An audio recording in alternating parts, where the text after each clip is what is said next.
Gipahigayon kagahapon Hunyo 12, 2024 ang programa sa ika-126 katuig nga kasumaran sa pagsaulog sa Independence Day uban sa tema Kalayaan, Kinabukasan, Kasaysayan nga diha kini gipahigayon sa Prospera Park nga gisugdan kini mga alas 6:30 ang takna sa buntag.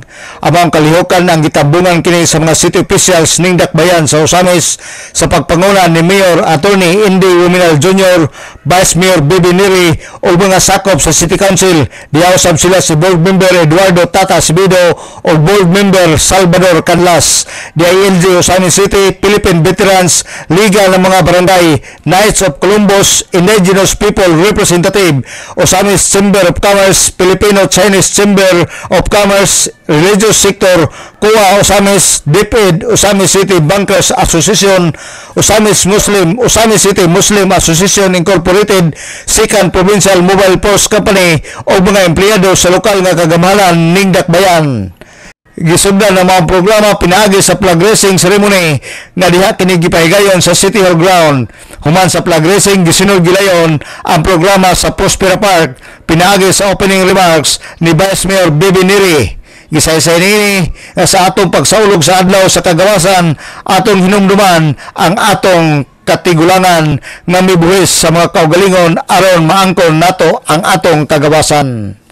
Our forefathers made a resolute stand, sacrificing their lives and enduring countless hardships just to secure this freedom that we now cherish.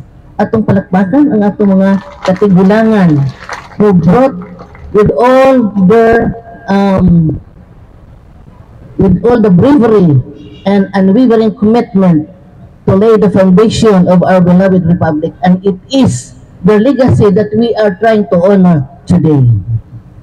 As we pay tribute to these heroes, let us remember that our independence is not only a gift, but continually that we have to nurture and protect it. Atong responsibilidad that the kasaysayan, the freedom that we have now achieved, we have all the responsibility to nurture it. Atong panalagdan o ato yung ipadayon ang maong mga kalayaan nato, ang atong mga gawas nun.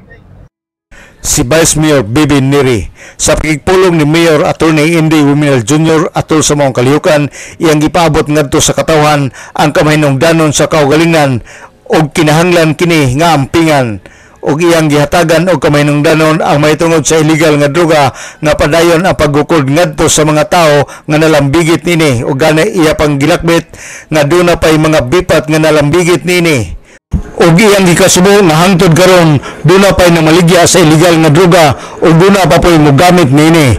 Og matud pa niya, mao ba kini ang maayong balita ngadto sa atong mga ginikanan nga nagpakamatay tungod og alang sa atong kagawasan. Wala pa usa sa inyo ha. Sige pangayo og project. Pag guman imong kaugalingong bipat diay imong adik, wa nimo nabantayan. You think we will see the logic in supporting your barangay further if you cannot maintain the peace and order even among your own people, your own bipats. Again, no, di ako makalimot. But don't worry, no, sa mga kapitante. Bisan pag di ko makalimot kung kumusta inyo ang mga performance, no, pwede pa man mailis ako ang una-una. No. And you have enough time to show us all, to show your constituents, not just me, not just your elected leaders, not just Kong, not just Gong. No. Nga, wala mi na sa'yo kung pagpili sa inyo, ha? So again, majority of you, gisuportahan ko na to, nipili na to, wala mi na sa'yo. Kay, ingsalig ni, nga kaya ninyo ma-maintain ang peace and order, mapugnan ang pagbalik sa illegal drugs sa inyong barangay. So now is your time to show us na kaya na inyo. Now is your time to make the most out of the freedom that our forefathers died for. Kung ibalik-balik, namatay good sila para ani. Paghuman, ato lang sayangan. So may tabo sa ato ang tanang pagpalingkamutan kung magpasagad lang. si Osamis City Mayor Attorney Andy Wominal Jr. Alang sa DXDD Radio Kampana, ang radyo sa simbahan, WD45 Dudong Bargamento, Danag, Sanakbayan.